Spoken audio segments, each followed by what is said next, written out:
Hello, listeners. Welcome to our English program podcast, Kaleidoscope. Listeners, in our today's program, we have a talk on the topic Drink Your Food and Eat Your Water. This talk will be given by Dr. Arun Bhokre. Arun Bhokre is a PhD in veterinary science. He has 40 plus years of teaching experience in India and abroad. He was also the Dean of Bombay Veterinary College, and he has been associated with Yogdham as a sadhak since 1994. He is the former vice president of Yogdham, and he is instrumental in establishing Yogdham building the National Meditation Center at Alandi. He is currently translating a book written by Sadhguru, Sadhito Potoba, Bhetto Vithoba in English. So let us listen to this talk given by Dr. Arun Bhokre.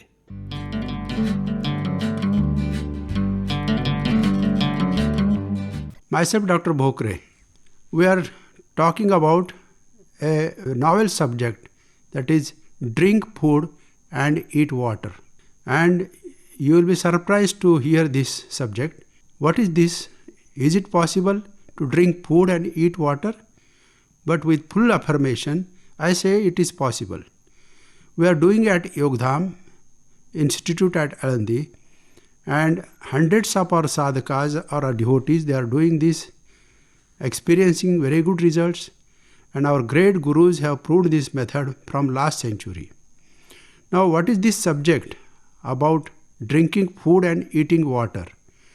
But before knowing this experiment, let us see what is the status of health in our society today.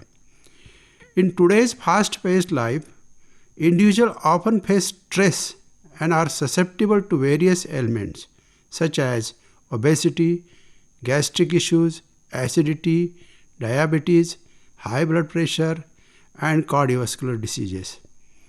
Unfortunately, these diseases have become an integral part of our lifestyle. A recent study done by the Indian Council of Medical Research shows that India has the largest population of active diabetic patients. That is, around 11 crore people in our country are suffering from active diabetes, and around 14 crore people are pre-diabetic. You all will agree that a sound body is essential for a happy, balanced, and successful life. Nourishment of our body depends upon digestion of the food and healthy habits of a person. Scientists say the disease originates from stomach, and the food we consume becomes the reason of the disease. One must eat as per his or her own physical requirement in adequate quantity and digest it. Then only a healthy body is possible. The mind and intellect are nourished by the finest microscopic food particles. Excess food eaten disturbs food digestion process, causing bad effects upon mind and the body of the person.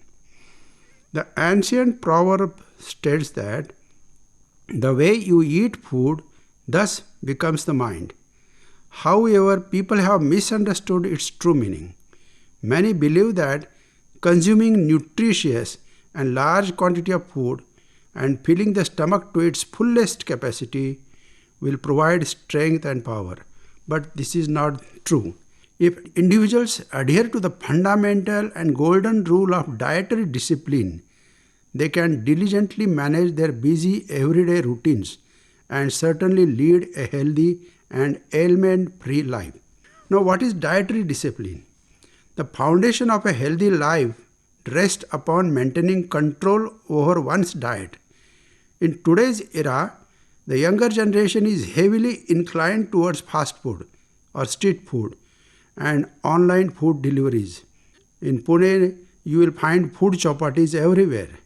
However, the quality, the hygiene, and the nutrition value of such food is often questionable. Furthermore, there is a temptation to consume the entire meal to get the full value for the money spent, regardless whether it is necessary for one's body or not. And the entire concept of fast food contradicts the principle of good health. The nutritional needs of an individual working in an office with a sedentary job They differ greatly from those of a farmer working on a farm.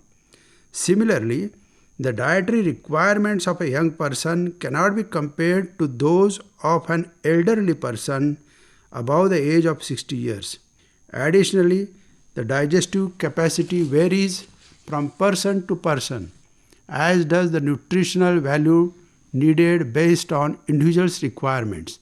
The food we consume has the potential to either become a poison or nectar, depending on how effectively our digestive system processes it. Symptoms such as gas, acidity, constipation, and abdominal pain indicate an improper functioning of the digestive system. And if this cycle persists, it can lead to permanent and incurable diseases that cannot be remedied by medication or doctors. Therefore, it is crucial to avoid overeating. Now, what is the measurement of the food we eat? Before determining, let us study the anatomy and physiology of our digestive tract. You all know that our alimentary canal starts from the mouth and extends up to the anus.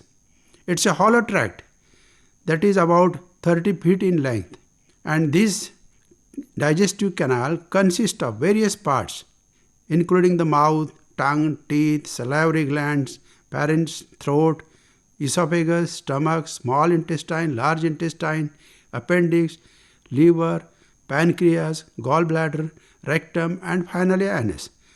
By studying these components, we can better comprehend the process of digestion and its relation to the amount of food we eat.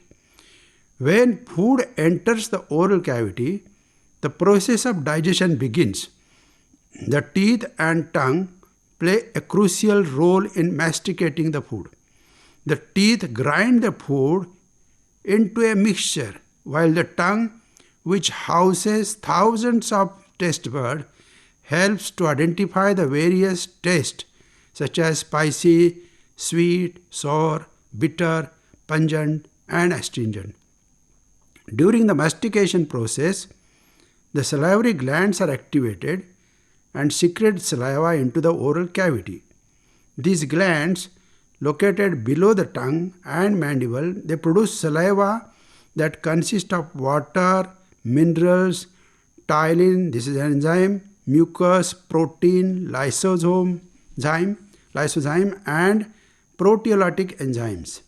On an average, the secretion rate of saliva is approximately 5 milliliter per minute, that is amounting to 800 to 1500 milliliter over a 24-hour period. And this saliva plays a vital role in lubricating the food, facilitating swallowing, and initiating the breakdown of carbohydrates through the action of enzymes like ptyalin. Saliva performs various important functions in the oral cavity. The masticated food bolus is propelled by the tongue into the pharynx and then enters the esophagus for further digestion and transportation to the stomach. Digesting food, this is very important, in its solid form as it is not possible, and it doesn't contribute to the growth of the body or provide essential energy. Solid food needs to be converted into liquid form first before the elemental fire can initiate the process of transforming it into the 7 essential elements of the body. Therefore, it is crucial to understand the essence of this experiment, that we call it as Charvan and Tarpan, which revolves around how to eat and drink in a mindful manner. This method involves the meticulous chewing of solid food until it transforms into a liquid form within the mouth before being swallowed. Its goal is to foster the state of well-being characterized by robust health, longevity, purity, and freedom from ailments. Whether it is wheat, chapati, or sorghum, that is our bhakri, or what we call, with curry or vegetable, the key to chew these small food portions slowly and thoroughly. I am describing this experiment. Please listen carefully. You have to chew the small particles of the food slowly and thoroughly allowing the mixture to liquefy through the continuous chewing. This process is called as charvan, and it can be approached by continuous chewing method. In this approach, the food is chewed continuously, prompting the salivary gland in the mouth to secrete saliva. The saliva is only swallowed when the food bolus is held in the mouth. Afterward, the food bolus is chewed again, stimulating the production of saliva in the mouth once more. This saliva is then swallowed, and this sequence can be repeated until the food bolus has been thoroughly chewed, and finally the liquefied food can be swallowed. There is another method also, that is saliva enrichment method, and in this technique, when the saliva is generated, it is not immediately swallowed. You don't have to swallow it. Instead, the food is further chewed until it is completely blended with the saliva, to the point where no food particles remain in the mouth. The goal is to satiate one's hunger by using saliva as a primary filler for the stomach, with food acting as a means to achieve it. This charvan technique is known as drinking food. It involves filling the stomach with food as a means to achieve satiety. A common query that arises is how long does it take to complete a meal using its method? The answer lies in the sensation of discomfort in the jaw during chewing. When you start chewing and chewing, your jaws gets fatigued, and then when they feel discomfort, it is an indication that the stomach is satisfactorily filled, and further chewing or food consumption is not possible. In this case, the liquid food such as soups or curries, it is recommended to sip them while concurrently chewing solid food to facilitate the mixing of saliva. Chewing food, swallowing the saliva produced, and repeating this process may appear time-consuming in the beginning, and some might be tempted to simplify it by mixing the wheat chapati or sorghum jowar roti with curry or easier consumption. However, when the food is consumed in this way, it requires less effort during chewing, but the result is the saliva that is mixed with this food is less in quantity, and consequently, when the food is consumed with minimum saliva, it may not undergo the complete digestion. The saliva is most important, which helps in digestion, and therefore it is advisable to take small portions of chapati or jawar roti and with vegetable preparation, whatever you have prepared, and thoroughly chew to stimulate the generous amount of saliva production. When consumed in this manner, the food can be digested rapidly, typically within short time.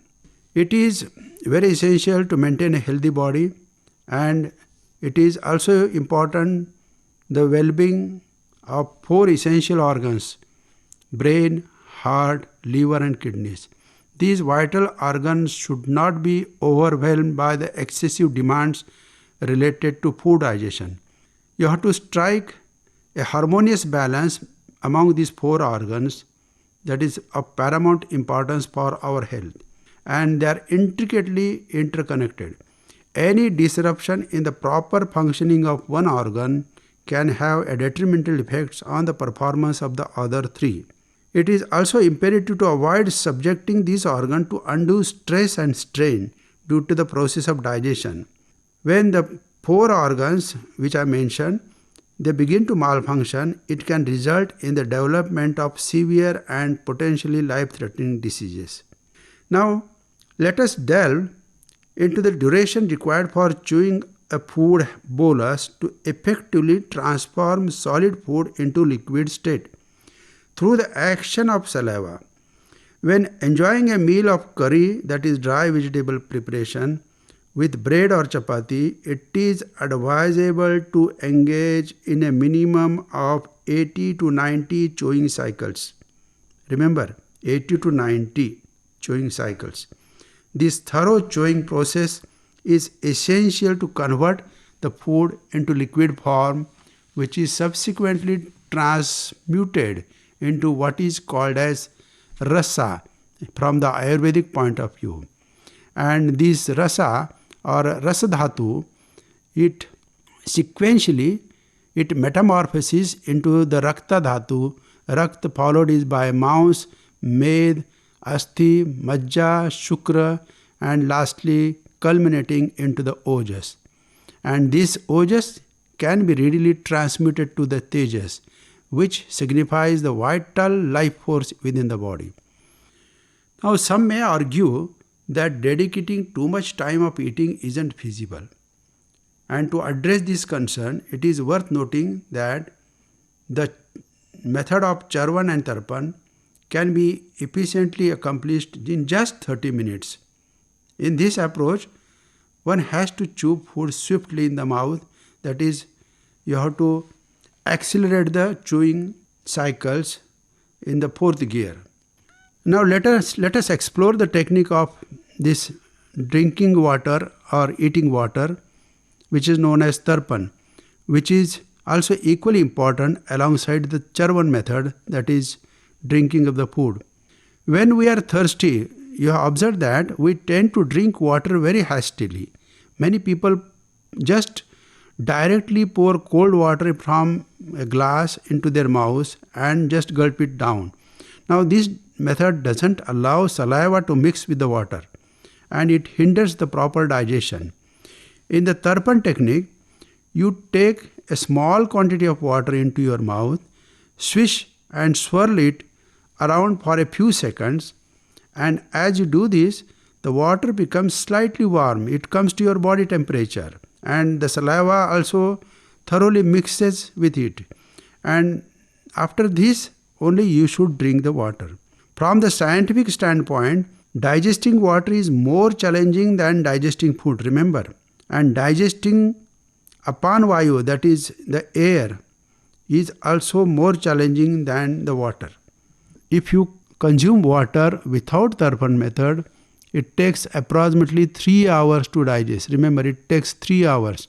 But if you drink the warm water, which is mixed with saliva and comes to the body temperature, it is digested within a minute.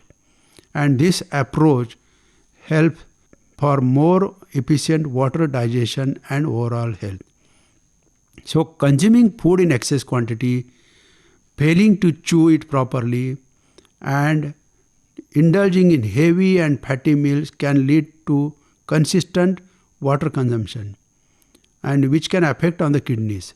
Therefore, drink water slowly, rinse it in the mouth, mix with saliva, and before consumption it is advisable. The practice allows the water to be digested within few minutes. Lastly, wanted to emphasize again and again that the key to digestion is held in the mouth. It is not in the coils of intestine. Please remember. Therefore, digest the food in mouth only. Thank you.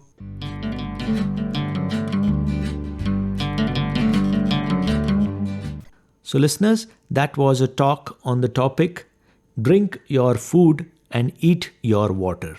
This talk was given by Dr. Arun Bhokre. Hope you enjoyed listening to him. We will be back with another exciting program. Until then, thanks for listening and please stay tuned as our next program follows.